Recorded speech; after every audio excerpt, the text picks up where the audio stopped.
Hi, and welcome to CPAaccountantsirvine.com. Let's talk about assets and liabilities.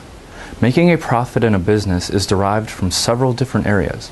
It can get a little complicated because just as in our personal lives, business is run on credits as well. Many businesses sell their products to their customers on credit.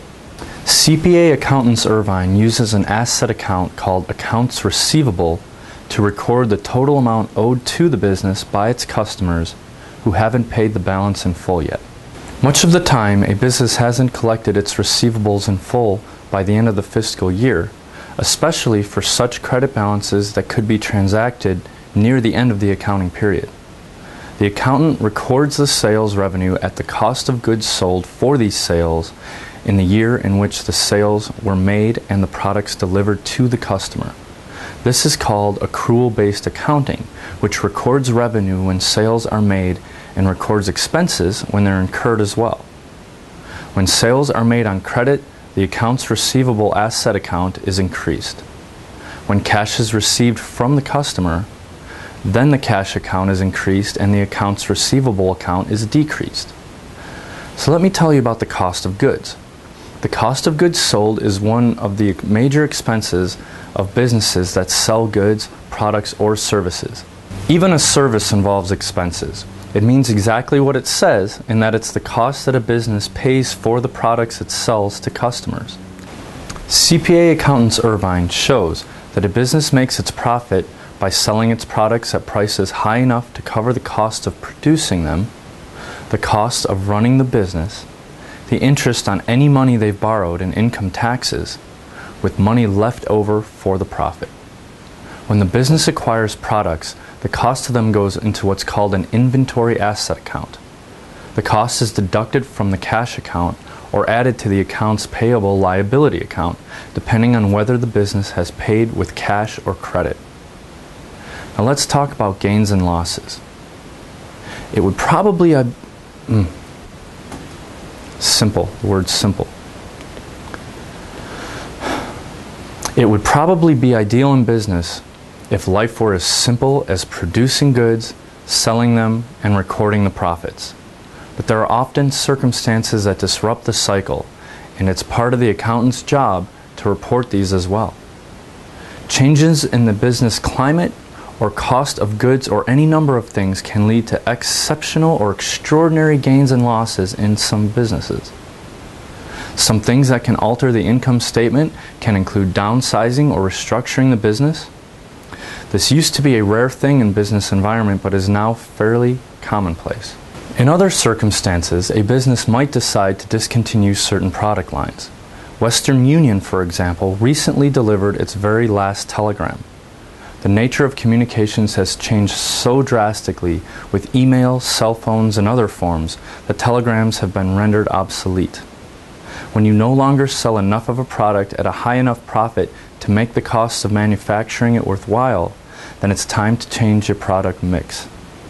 Lawsuits and other legal actions can cause extraordinary losses or gains as well. If you win damages in a lawsuit against others, then you've incurred an extraordinary gain. Likewise, if your own legal fees and damages or fines are excessive, then these can significantly impact the income statement. Occasionally, a business will change accounting methods or need to correct any errors that have been made in previous financial reports. Generally Accepted Accounting Procedures, or GAAP, requires that businesses make any one-time losses or gains very visible in their income statement. So all businesses need a balance sheet. A balance sheet is a quick picture of the financial condition of a business at a specific period in time. The activities of a business fall into two separate groups that are reported by an accountant. They are profit-making activities, which include sales and expenses. This can also be referred to as operating activities. There are also financing and investing activities that include securing money from debt and equity sources of capital, returning capital to these sources, making distributions from profit to the owners, making investments in assets, and eventually disposing of the assets. Profit-making activities are reported in the income statement. Financing and investing activities are found in the statement of cash flows. In other words, Two different financial statements are prepared for the two different types of transactions. CPA Accountants Irvine notes, the statement of cash flows also reports the cash increase or decrease from profit during the year as opposed to the amount of profit that is reported in the income statement. The balance sheet is different from the income and cash flow statements, which reports income cash and outgoing cash. The balance sheet represents the balances or amounts on a company's assets, liabilities, and owner's equity at an instant in time.